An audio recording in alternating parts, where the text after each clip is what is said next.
George is banging nails into something out the back, a risk for all involved. She might as well say it. Eric had decided that he mustn't let his work be interrupted and complained bitterly when we'd been married a week that he'd only done 2 good days' work out of 7. The window in front of her gives directly onto the high street. A woman in a yellow hat moves past, barely 10 feet away, holding the hand of a small boy. Both their noses are red-tipped with cold. This is a seaside town, and she's hoping for snow. She's never seen snow on a beach. Then Eric's aunt came to stay and was so dreadful she stayed 2 months that we stopped quarrelling and just repined. Then she went away, and all our troubles are over. She likes it here, she writes, though nothing has surprised me more, particularly since I saw the house, which is very small and furnished almost entirely with paintings of ancestors.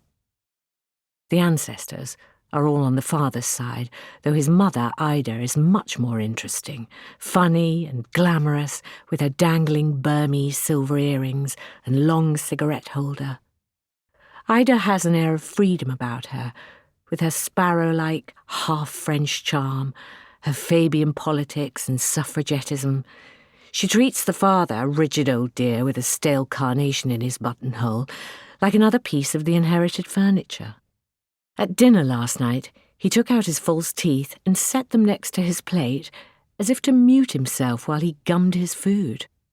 The only words Ida spoke to him were, "Tapioca, your favourite," as pudding was served. Then she went on talking about those brutes, her word for men, apparently, coming to fix the drains. Hilarious, though hopefully it won't come to that in her own marriage. She can hear them putting the dishes away now. It is a relief not to be at the cottage, where all the work is hers. She won't say this to Nora, nor will she tell her that at the cottage there's no sanitation, no heat or electricity, nor about the disastrous latrine event, let alone about the sex, such as it is. There are thoughts you can almost stop yourself thinking, until you realise that all the things you're not telling your best friend are stopping you telling her anything much. It is too extreme for words to have wilfully fallen out of her class in this way, to be risking it all, the Oxford education, the supposed gift, for his work. She certainly won't mention that he's going to Spain to fight next week. She encouraged him to go, but it's hard to explain it, being so barely, tenuously married. Maybe in the next letter. Instead, she'll tell her about her new family. The Blairs are by origin lowland Scottish and dull, but one of them made a lot of money in slaves, and his son Thomas, who was inconceivably like his sheep, married the daughter of the Duke of Westmoreland, of whose existence I never heard, and went so grand that he spent all the money and couldn't make more because slaves had gone out. So his son went into the army and came out of that into the church and married a girl of 15 who loathed him and had 10 children, of whom Eric's father, now 80, is the only survivor, and they're all quite penniless, but still on the shivering verge of gentility, as George says.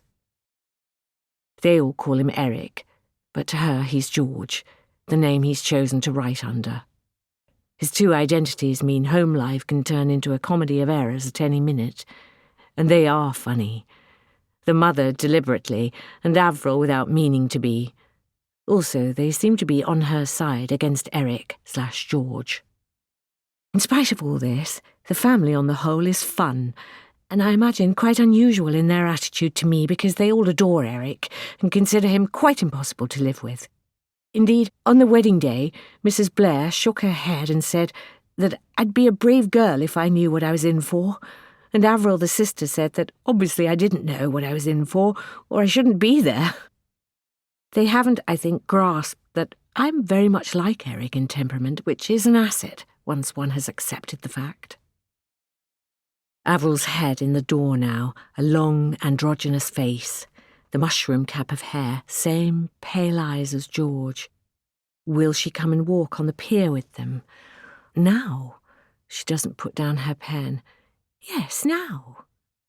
She folds the letter to finish later, slips it under the ashtray as a paperweight,